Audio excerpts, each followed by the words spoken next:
Hello बच्चों, welcome back to Titan classes. आज हम बात करेंगे नेक्स्ट कॉलिगेटिव प्रॉपर्टी की, जो है एलिवेशन ऑफ बॉइलिंग पॉइंट। पिछले वीडियो लेक्चर में हमने relative lowering of vapour pressure को समझा था। हम एलिवेशन ऑफ बॉइलिंग पॉइंट को देखते हैं। बच्चों, एलिवेशन ऑफ बॉइलिंग पॉइंट क्या है?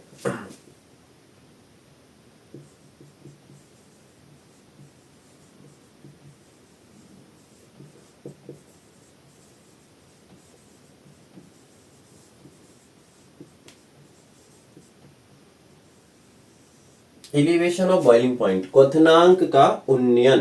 कैसा क्या टॉपिक है ये? क्वथनांक का उन्नयन। सबसे पहले हम बॉइलिंग पॉइंट को समझते हैं कि बॉइलिंग पॉइंट होता क्या है। क्वथनांक किसे कहते हैं? बॉइलिंग पॉइंट, ठीक है। बॉइलिंग पॉइंट मतलब क्वथनांक। क्वथनांक देखते हैं किसे कहते हैं।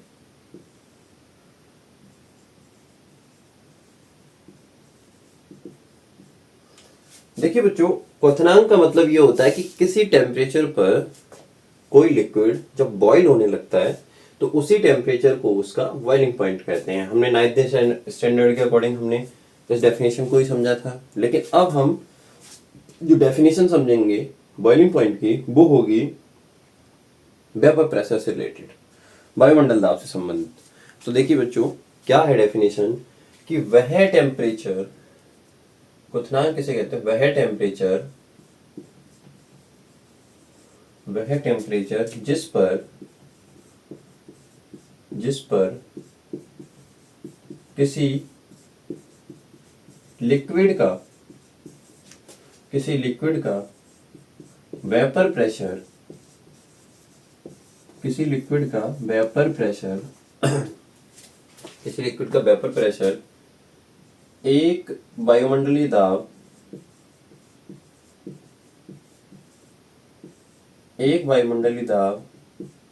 के वह टेम्परेचर जिस पर किसी लिक्विड का वेपर प्रेशर एक वायुमंडलीय दाब के बराबर हो जाता है,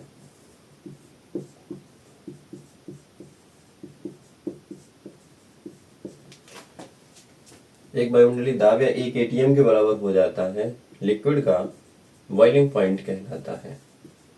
लिक्विड का बॉइलिंग पॉइंट कहलाता है।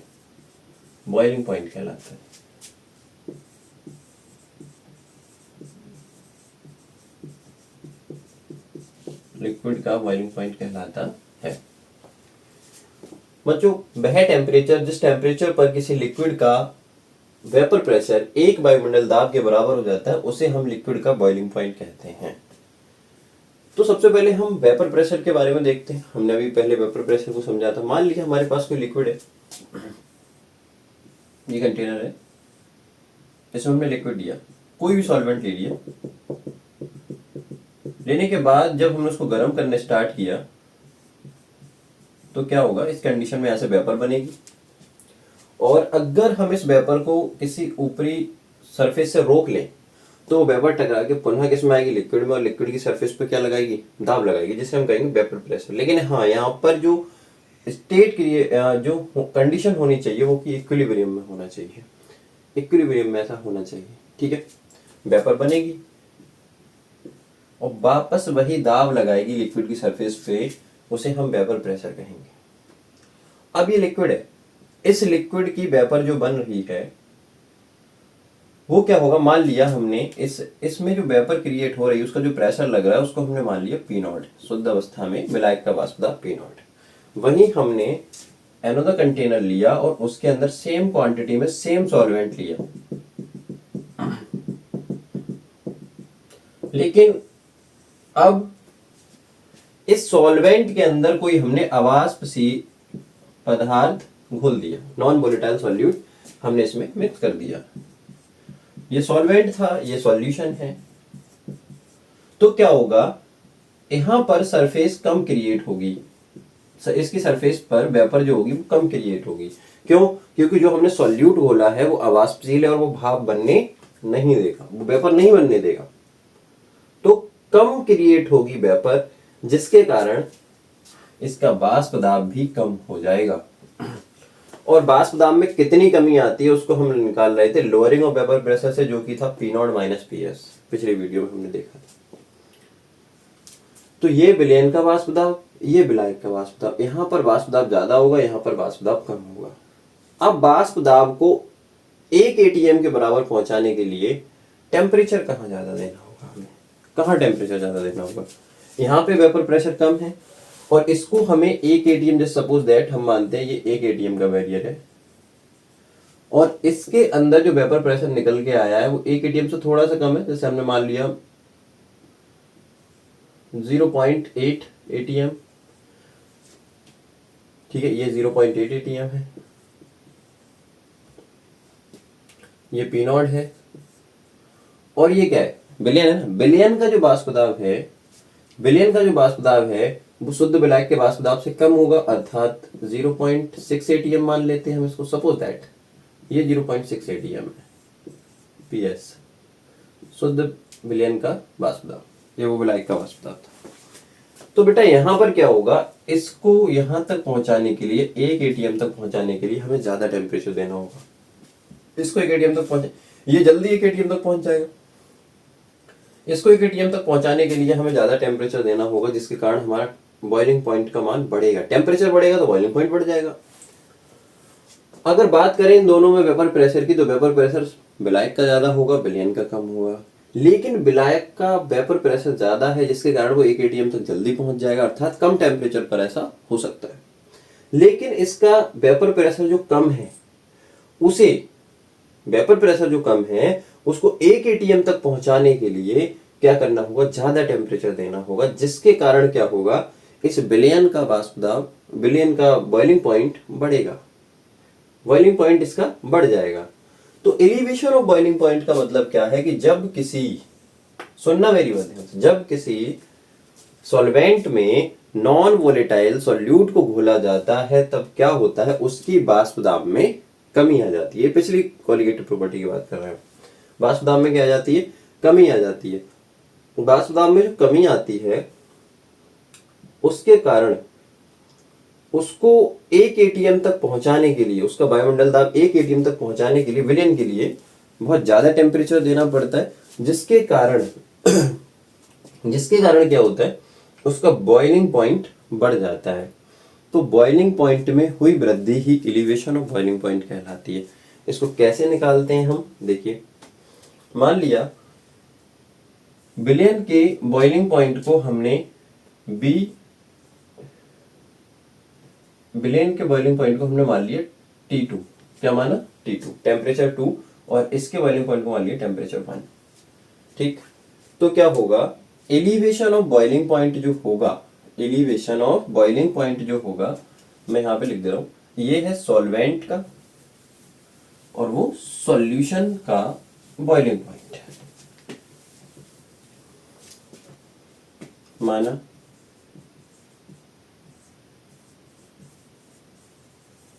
सॉल्वेंट का boiling point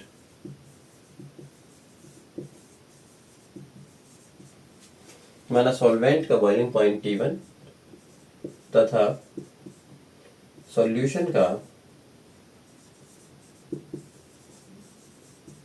boiling point T2 है।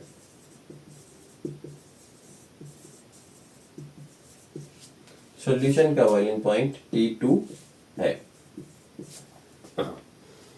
माना सॉल्वेंट का बॉइलिंग पॉइंट T1 तथा सॉल्यूशन का बॉइलिंग पॉइंट T2 है, तब क्या होगा, तब एलिवेशन ऑफ बॉइलिंग पॉइंट क्या होगा, एलिवेशन, तब elevation of boiling point, boiling point में हुई वृद्धि। बेटा बॉइलिंग पॉइंट में हुई वृद्धि, सॉल्यूशन का बॉइलिंग पॉइंट बढ़ जाता है, किसके रेफरेंस में, सॉल्वेंट के रेफरेंस में। एलिवेशन ऑफ बॉइलिंग पॉइंट को हम रिप्रेजेंट करेंगे डेल्टा टीवी से। Elevation of boiling point delta TV बराबर सॉल्यूशन का बॉइलिंग पॉइंट माइनस सॉल्वेंट का बॉइलिंग पॉइंट। ठीक है, सॉल्यूशन का बॉइलिंग पॉइंट और सॉल्वेंट का बॉइलिंग पॉइंट, ये होगी एलिवेशन ऑफ बॉइलिंग पॉइंट। कितनी वृद्धि हुई बॉइलिंग पॉइंट में, उसको तो हम इसी फॉर्मूले से कैलकुलेट कर सकते हैं ना, कितनी वृद्धि हुई। सॉल्यूशन के बॉइलिंग पॉइंट में से हम किसका बॉइलिंग पॉइंट घटा देंगे, सॉल्वेंट का, और हमें यह पता चल जाएगा कि कितनी वृद्धि एलिवेशन या कितना वृद्धि या कितना एलिवेशन हो रहा है बॉइलिंग पॉइंट में सॉल्यूशन के, तो वो कहलाएगा एलिवेशन ऑफ बॉइलिंग पॉइंट। बेटा एलिवेशन ऑफ बॉइलिंग पॉइंट जो होता है डेल्टा टीवी का मान वो डाइल्यूट सॉल्यूशन में प्रेजेंट सॉल्यूट के कंसंट्रेशन, मोलर कंसंट्रेशन या मोल फ्रैक्शन के समानुपाती होता है। तो क्या होगा, डेल्टा टीवी समानुपाती एम, डेल्टा टीवी समानुपाती एम। मैंने क्या कहा, एलिवेशन ऑफ बॉइलिंग पॉइंट यानी डेल्टा टीवी जो होता है डाइल्यूट सॉल्यूशन के अंदर, डाइल्यूट सॉल्यूशन के अंदर क्या होगा, उसकी प्रेजेंट सॉल्यूट के मोललता के समानुपाती होता है। मोलैलिटी के क्या होता है, समानुपाती होता है। समानुपाती होता है बेटा क्योंकि ये नंबर ऑफ, ये क्वालिटेटिव प्रॉपर्टी है जो सॉल्यूट के नंबर ऑफ पार्टिकल्स पर निर्भर करती है और सॉल्यूट के नंबर ऑफ पार्टिकल्स को इंक्रीज करने पर इनका मान भी बढ़ता है। तो डेल्टा टीवी समानुपाती M, delta TV equal to K B into M. बच्चों के बी यहाँ पर क्या है, के बी यहाँ पर है मोलल एलिवेशन कांस्टेंट, जिसे कहते हैं मोलल उन्नयन स्थिरांक।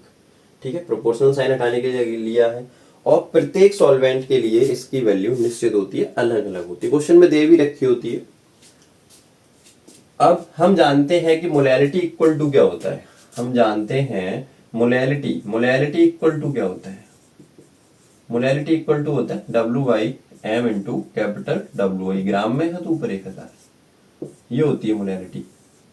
यहाँ पे W क्या है, विलेय का भार, M क्या है, विलेय का अणु भार, कैपिटल W क्या है, वेट ऑफ सॉल्वेंट, विलायक का वजन। तो हम M की जगह उसका फॉर्मूला लगा दे रहे हैं, तो क्या होगा, डेल्टा टीवी बराबर केवी इंटू M की जगह हो जाएगा W गुणा 1000 upon M into capital W। हम यहां से भी डेल्टा टीवी का मान निकाल सकते हैं और यदि हमें जो सॉल्यूट जो हमने घोला था सॉल्वेंट के अंदर, अवाष्पशील पदार्थ जो घोला था, अगर हमें उसका मॉलिक्यूलर वेट निकालना है तो हम इस फॉर्मूले को मॉडिफाई करके निकाल सकते हैं, यानी कि डेल्टा टीवी बराबर केवी इंटू डब्लू, और ये कितना दे रखा है 1000, और यहाँ पर क्या है m इंटू कैपिटल W। इसके अपॉन में 1 मानेंगे तो केवी गुणा W गुणा 1000 बराबर डेल्टा टीवी गुणा m इंटू कैपिटल W। ठीक है, इसको इसके बराबर मान ले रहे हैं, तो delta TV into m into capital W बराबर केवी गुणा W गुणा 1000। ये स्मॉल w कैपिटल W, तो m को यहीं पे रोक लो, मॉलिक्यूलर वेट आपको फाइंड आउट करना है तो m को यहीं पे रोको। क्या होगा, m बराबर केवी गुणा W गुणा 1000 अपॉन में क्या होगा delta TV into capital W। ठीक है, इस फॉर्मूले से मॉलिक्यूलर वेट को निकाल सकते हैं। यहाँ पे स्मॉल m क्या है, नॉन वोलेटाइल सॉल्यूट का मॉलिक्यूलर वेट या अणु भार, Kb molal elevation constant, W weight of solute जो कि ग्राम में दे रखा होगा, डेल्टा टीबी, डेल्टा टीबी क्या है, डेल्टा टीबी है क्वथनांक में हुई वृद्धि या क्वथनांक में होने वाला उन्नयन या एलिवेशन ऑफ बॉइलिंग पॉइंट भी हम इसको कह सकते हैं, और कैपिटल W जो है वो है सॉल्वेंट का वेट, ये भी हमें ग्राम में ही दे रखा होगा और यहाँ से हम मॉलिक्यूलर वेट ग्राम पर मोल में निकाल सकते हैं, म्यू में फाइंड आउट कर सकते हैं। तो बच्चों ये तो था elevation of boiling point. Next video lecture में हम क्या करेंगे, एलिवेशन ऑफ बॉइलिंग पॉइंट के ऊपर न्यूमेरिकल्स को सॉल्व करेंगे। आप चैनल पर बने रहिए। Thank you so much.